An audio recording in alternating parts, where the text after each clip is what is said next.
왕이신 나의 하나님, 찬양 감사드립니다. 성도 여러분, 벌써 11월의 마지막 주일입니다.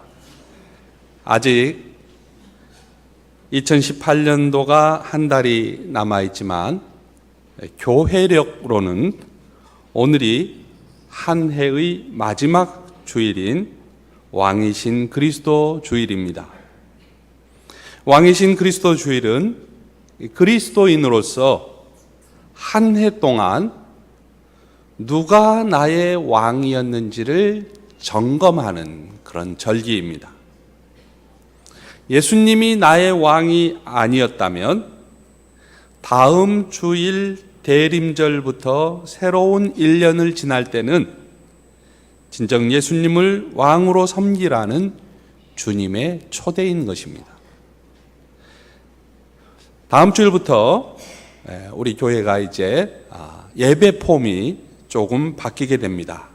이를테면 지존하신으로 그 찬양으로 시작되던 그 시작 대신에 여기 있는 인도자, 예배 인도자가 초대 말씀을 하시고, 또 도중에 우리가 예배를 찬양을 한 곡만 이렇게 부르던 이 찬양도 이제 약 서너 곡으로 이렇게 집중해서 찬양하는 시간도 있습니다. 마음의 준비와 기도를 부탁드립니다. 우리 앞뒤 좌우에 있는 분들과 인사 나누겠습니다. 예수님을 왕으로 모신 행복한 당신을 사랑합니다. 이렇게 예수님을 왕으로 모신 행복한 당신을 사랑합니다. 예수님을 왕으로 모신 행복한 당신을 사랑합니다. 성도 여러분, 혹시 찬양 가사 중에 문드라 머리 들어라로 이렇게 시작되는 그 찬양 알고 계시는지 모르겠습니다. 문드라 머리 들어라, 들릴지어다 영원한 문드라, 영광의 왕 들어가시도록, 영광의 왕 들어가신다. 영광의 왕 되시뇨 강하고 능하신 주로다, 전쟁에 능하신 주로다, 다 찬양 이대하신 왕, 왕께 만세 만세. 이 찬양인데요, 시편 24장 7절에서 10절에 나오는 다윗 왕의 시입니다.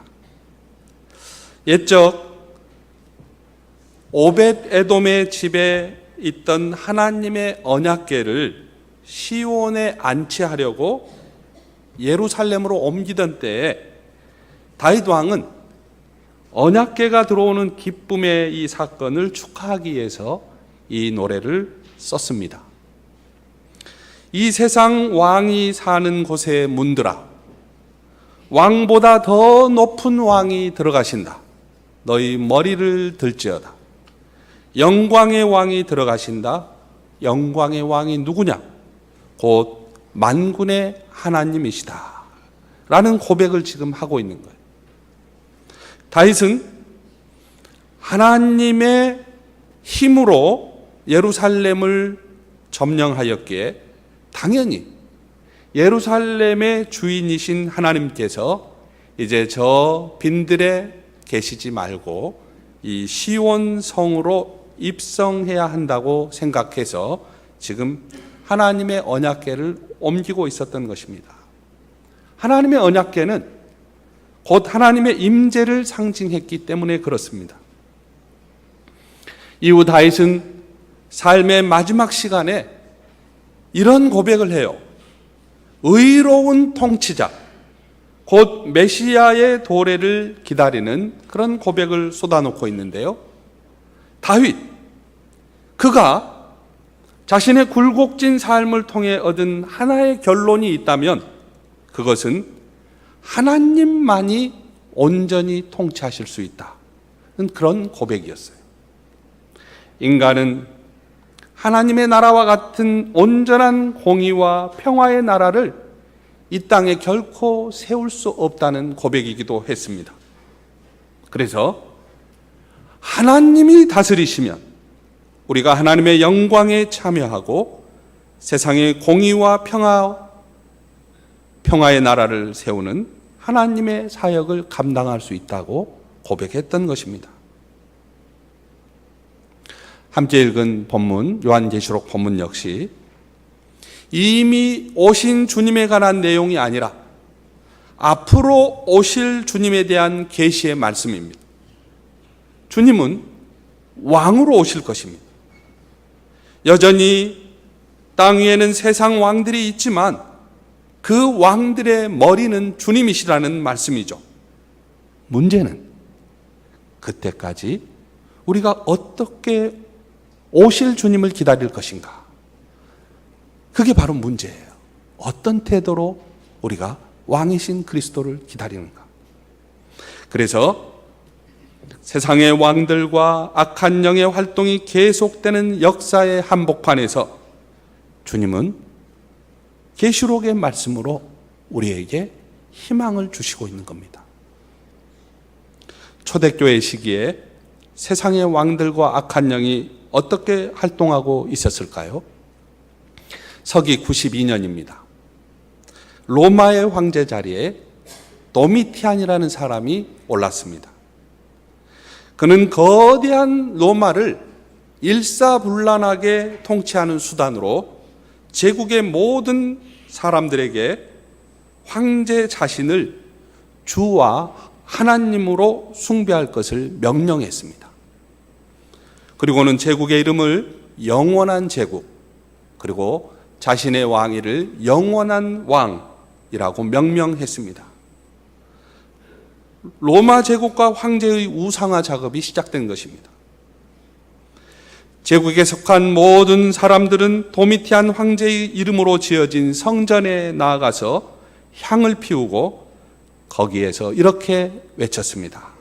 케사르 쿠리오스, 시저가 주님이시다, 이렇게 말해야 했습니다. 도미티안은 제국의 시민이 어떤 종교를 가지고 있든지 문제 삼지 않았습니다. 다만 자신을 주님이라고 부르는 이 예배 형식을 통해서 제국을 하나로 통일하고자 했습니다.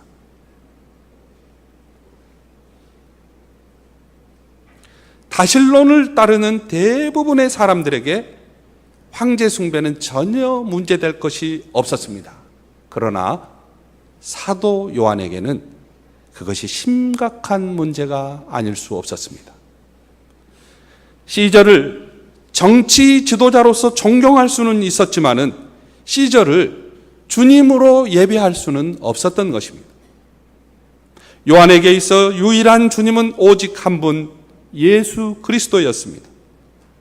그래서 예수 그리스도를 따르던 이 노년의 요한이 황제를 위한 숭배 행위를 거부했고, 그로 인해서 이 요한은 로마의 화합과 평화를 위협하는 반역자이자 무신론자로 취급을 받았습니다. 결국 요한은 반모섬으로 유배되었습니다. 여러분, 반모섬은 이게 이렇게 터키라고 한다면 터키 이 서쪽 끝에서 약 10마일 정도 해상에 떨어진 돌섬이었어요. 이 돌섬에 로마 정부는 채석장을 만들어 놓고 정치범들을 가두고 거기에서 심한 노역을 시켰습니다. 요한에게 가해진 이런 핍박과 억압은 그 시대를 사는 모든 그리스도인에게 동일한 고난이었고 채찍이었으며 죽음과 같은 삶이었습니다. 여러분, 한번 당시를 상상해 보십시오. 교회는 지하로 숨어 들어갔습니다. 그리스도인들은 자신의 신분을 떳떳이 내놓을 수 없었습니다. 예수 그리스도를 향한 예배 행위는 마치 범죄 행위처럼 취급을 받았습니다. 밀실 속에서 은밀히 예배가 드려지게 되었습니다. 그 중에 몇몇은 흩어지고 몇몇은 세상과 타협하고, 그리고 하나님을 향해서 의심의 회의를 절망의 삶을 살아가는 사람들이 생겨났습니다. 사랑받는 교회의 지도자였으며 일평생 주님을 위해 살았던 이 요한은 반모섬에 갇혀서 아무런 영향력도 발휘하지 못한 채 지금 전전긍긍하고 있었습니다. 교회 공동체의 운명은 어디로 가야 할지 모릅니다. 앞이 캄캄합니다.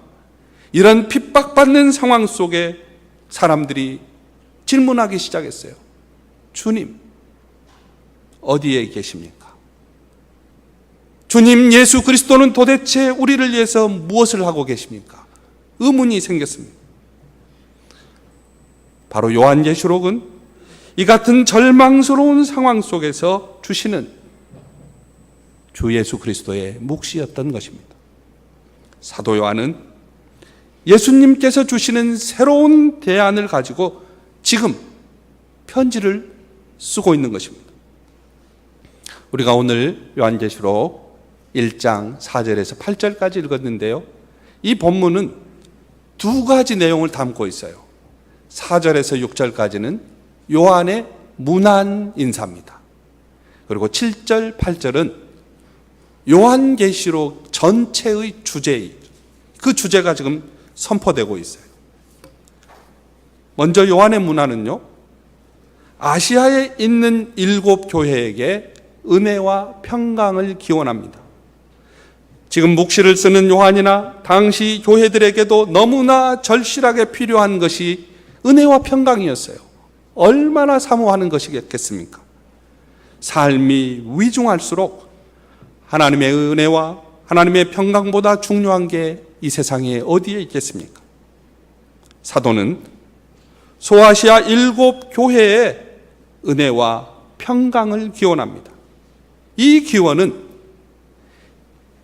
이제도 계시고 전에도 계셨고 장차 오실 이와 그의 보좌 앞에 있는 7 영과 또 충성된 증인으로 죽은 자들 가운데에서 먼저 나시고 땅의 임금들의 머리가 되신 예수 그리스도의 이름으로 말미암아 지금 문안하고 있는 것이죠.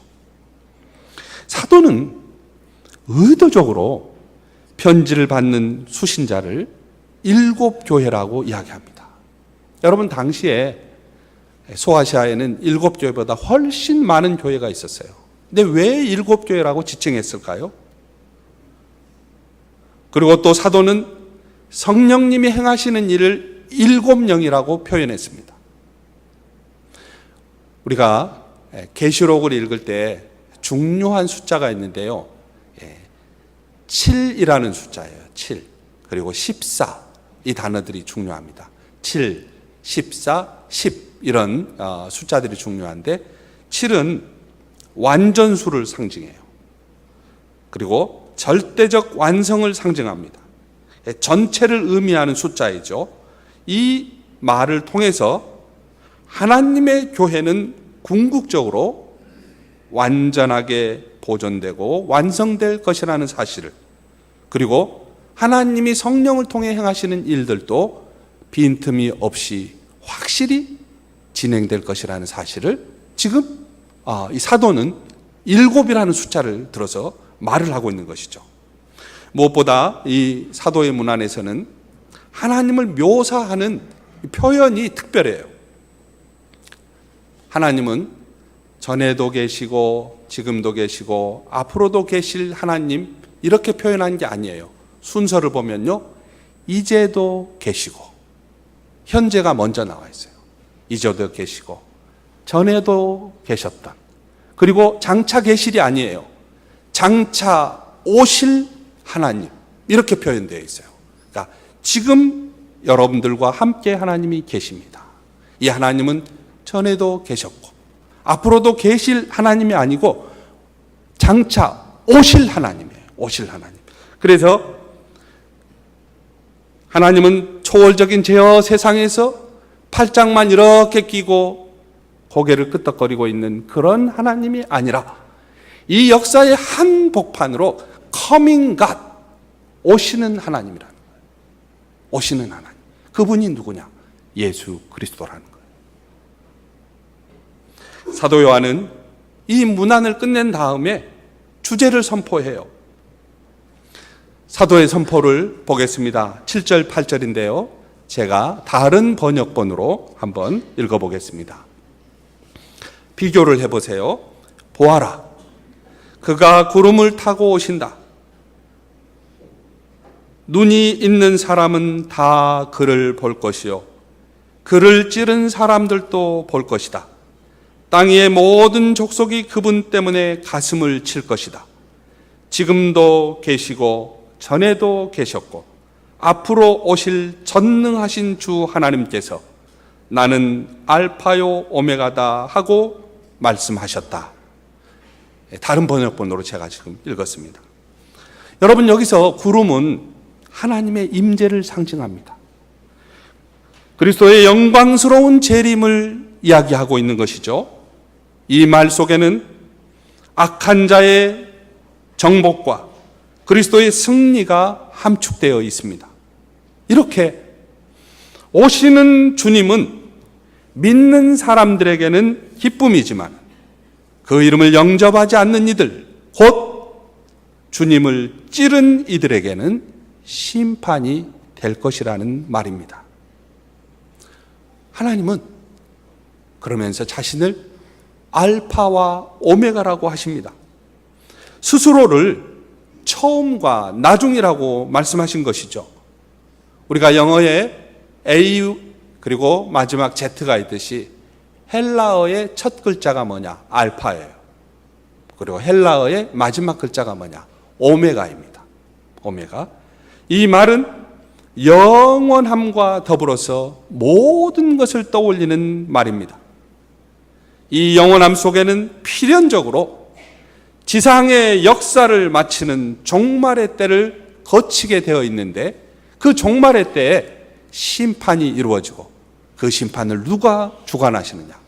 만왕의 왕으로 오신 예수 그리스도께서 주관하신다는 말씀이에요. 그러면 여러분, 하나님께서 사도 요한에게 왜 이 말씀을 묵시로 전하셨을까요? 하나님은요, 핍박받고 있는 성도들에게 말씀하세요. 지금 우리에게 말씀하신다는 말이에요. 지금 성도들에게 있어서 로마의 권력은 중단될 것 같지 않았습니다. 로마 황제는 여전히 왕노릇 할 것 같습니다. 그리고 교회에 대한 로마의 핍박도 끝이 없을 것 같습니다. 당시 로마 황제의 권력은 절대적이었어요. 그래서 교회가 로마를 두려워하여 주님께 대한 신뢰를 잃어가고 있던 상황이었어요.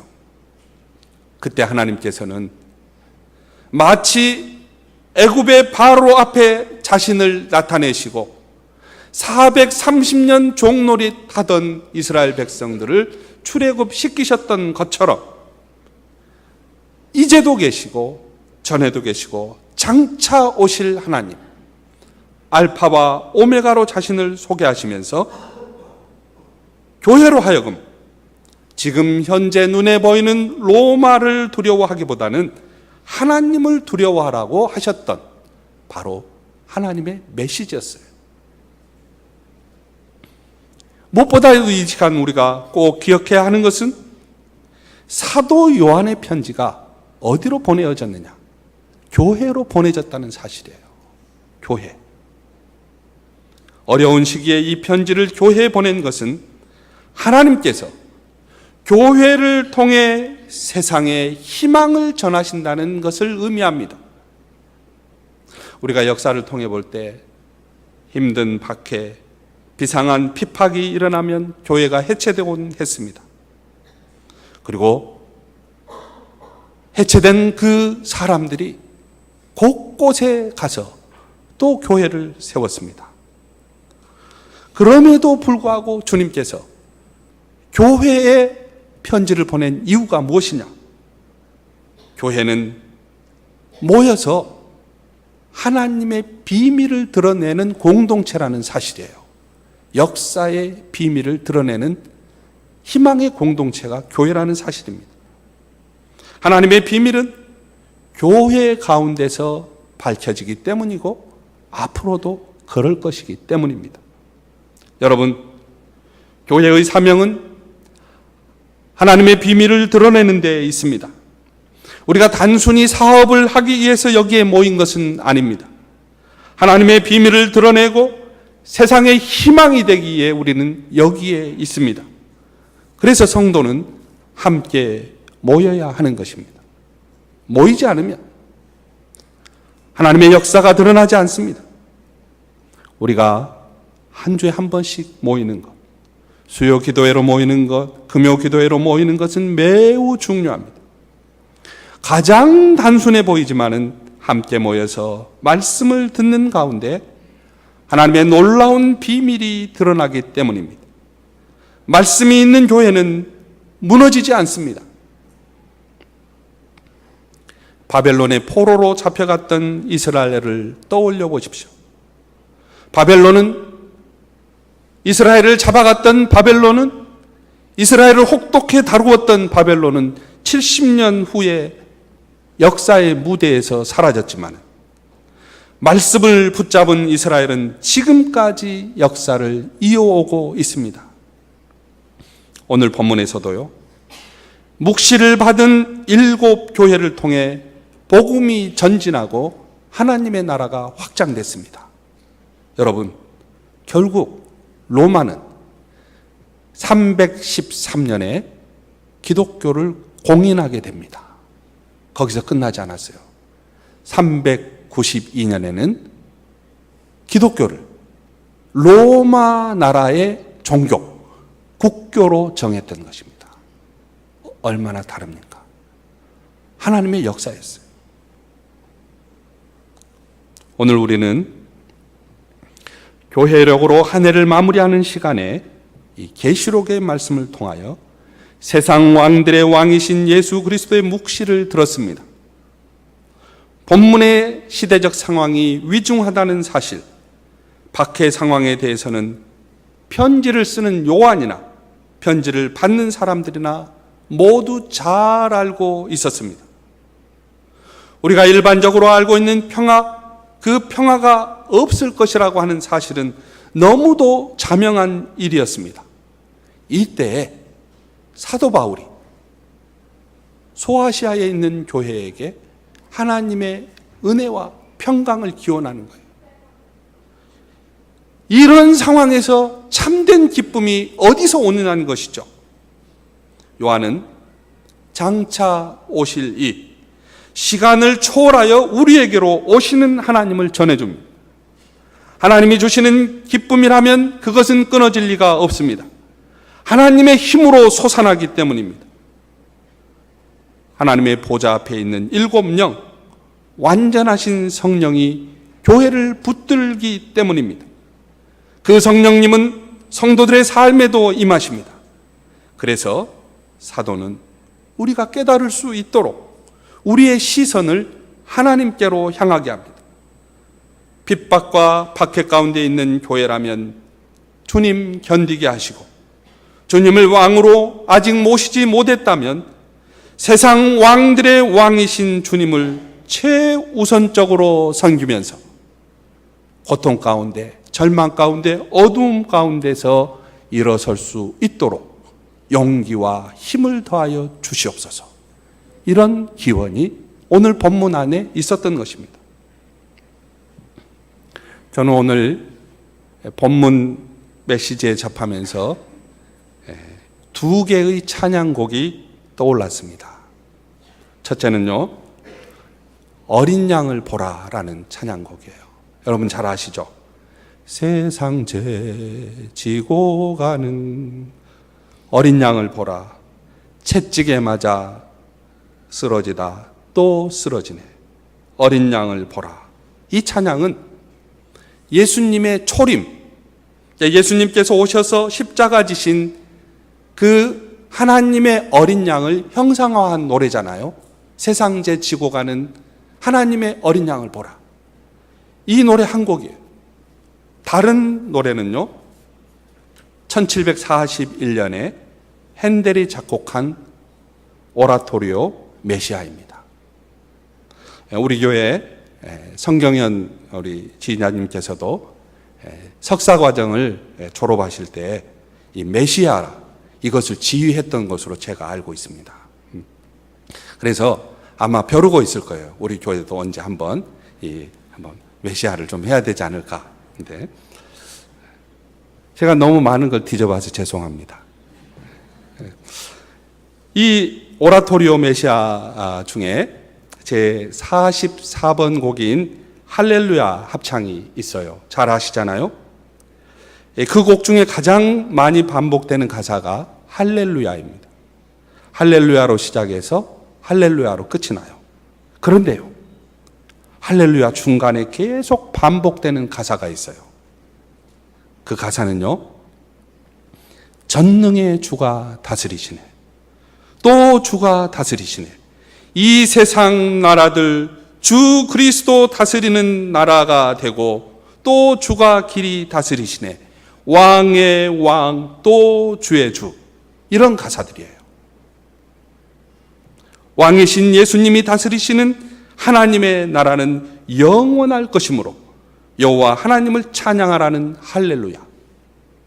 이 할렐루야는 곡도 가사도 얼마나 거룩하고 얼마나 감격스럽고 얼마나 장엄한지 가슴이 벅차오릅니다.